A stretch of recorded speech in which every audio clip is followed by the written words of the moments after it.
അസ്സാം വലൈക്കും വറഹ്മത്തുള്ളാഹി വബറകാതുഹു. ഇന്നത്തെ ഒരു വീഡിയോ ആക്കുള്ള ഉദ്ദേശം സാധാരണമായിട്ട് ഇപ്പോൾ എല്ലാവർക്കും പനിയില്ലാത്ത അകയില്ല. ഡോക്ടർമാരുടെ ഷോപ്പിൽ ഭയങ്കര നുറുടിയ ആളായിരിക്കും. ഇപ്പോൾ മങ്ങിൽ തേകാനിക്ക് ഡോക്ടർ ഷോപ്പിൽ ആൾ നോക്കിയിരിക്കും. ഒരു ഔത്തിൽ 4 ആൾ 5 ആളെല്ലാം എല്ലാവർക്കും പനി ഉണ്ടായിരിക്കും. ഇപ്പോൾ സാധാരണ ഉള്ളി പനിയും ചെന്ന് നിങ്ങൾ ആരും നെഗ്ലക്റ്റ് ആക്കുകയും തീരാം. ഡോക്ടറെ കൺസൾട്ട് ആവുന്നത് വെരി ഇമ്പോർട്ടൻ്റ് ആയിരിക്കും. അത് മരുന്നെടുക്കുന്നത് നിങ്ങൾക്ക് സുന്നത്തുമായിരിക്കും. ആരും അതിൻ്റെ വിഷയത്തിൽ ഡോണ്ട് കെയർ ആക്കുകയും തീരാം. സാധാരണ പനി പണ്ടത് നിങ്ങൾക്ക് ಗೊತ್ತಾവും. സ്വാഭാവികമായിട്ട് പനി പണ്ടത് അതിലൊട്ടിക്ക് ഇപ്പോൾ ഡെങ്കു ഭാരി ജോറിൽ ഡെങ്കു എല്ലാ മുഖത്തും എല്ലാ പ്രായത്തിലും നിറഞ്ഞുകൊണ്ടുള്ള എനിക്ക് ഡെങ്കു പനിയായിരിക്കും. ഇപ്പം ഒറുക്കവും ഈ പനിക്ക് വിഷയത്തിൽ നിങ്ങാറും വലിയ ടെൻഷൻ എടുക്കേണ്ട അകത്തില്ല.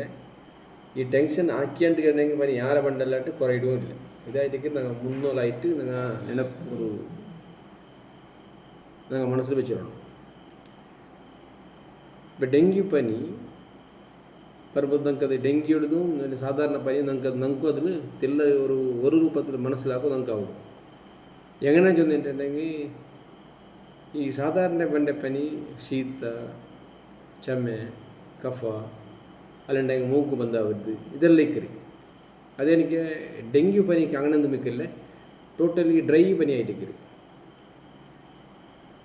അതൊരു ഡ്രൈ പനിയായ പോലത്തെ പനി. ഏതായെങ്കിൽ നിങ്ങൾ പനി വന്നിട്ടുണ്ടെങ്കിൽ ഔത്തുള്ള എന്തിരെ ഒരു നാൾ ഇണ്ട് പനി വന്നിട്ടുണ്ടെങ്കിൽ നാളത്തെ ഒരു നാളത്തോളം ഞങ്ങൾ നോക്കിയിട്ട് ഇക്കിട്ട് സാധാരണമായി ഇരിക്കരുത്. വിത്യാണ്ടായിരിക്കും മറന്നു പോകണ്ടേ. എന്തായെങ്കിലും മറന്നു പോകേണ്ടത് പോകണേ.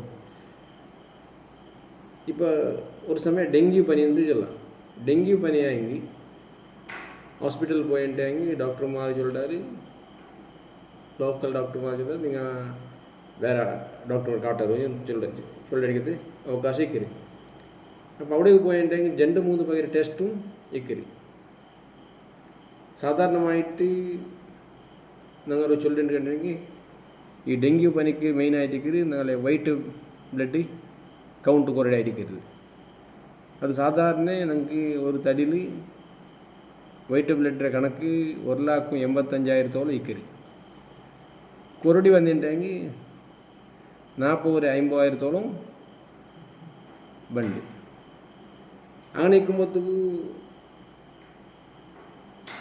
സാധാരണമായിട്ട് നിങ്ങൾ എഡ്മിറ്റായിട്ട് ഗ്ലൂക്കോസ് ഉപയോഗിക്കരുത്. നല്ലേ ഗ്ലൂക്കോസ് ഉപയോഗിച്ചിട്ടുണ്ടെങ്കിൽ 4 ഒരു ബോട്ടൽ 2 ബോട്ടൽ ഡോക്ടർ അങ്ങനെ ചൊല്ലാറ്. അങ്ങനെ ആക്കി നല്ലേ. അത് കുറടി ഉണ്ടെങ്കിൽ 45,000-50,000 ഇക്കറി. അത് വെരി ഡേഞ്ചർ ആയിരിക്കും. അപ്പം എഡ്മിറ്റായിട്ട് അതിക്ക് വേണ്ടി ട്രീറ്റ്മെൻ്റ് ആക്കിയിട്ട് ഇക്കണം. അത് അപ്പവും ഞങ്ങൾ ഇതിൽ മായുഷാവുകയില്ല.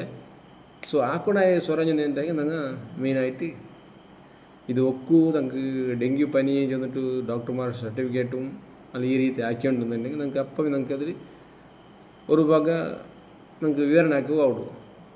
അപ്പം ഞങ്ങൾ ആക്കണത് ഈ ബ്ലഡ് കൗണ്ട് എന്തിനായി ഇതിൽ യാറാവിട എന്തിന് തിണ്ടെങ്കിൽ യാറാവിട ചെന്നിട്ട് ഞങ്ങൾ അതിൽ ഗമനത്തിൽ വെച്ചിട്ട് എടുക്കണം. സാധാരണമായിട്ട് ഞങ്ങൾ ഫ്രൂട്ട്സ് തിന്നിട്ടുണ്ടെങ്കിൽ ഉണ്ടല്ലേ ആ കിവിയും ചൊല്ലിയ ഫ്രൂട്ട്സ് അത് സാധാരണമായിട്ട് 1 തിന്നോളൂ.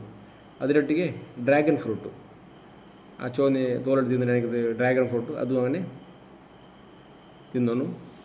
പിന്നെ ഞങ്ങൾ അതിൽ ഓട്ടോമാറ്റിക് ഈ കിവി ഫ്രൂട്ട്സിലും ഡ്രാഗൺ ഫ്രൂട്ട്സിലും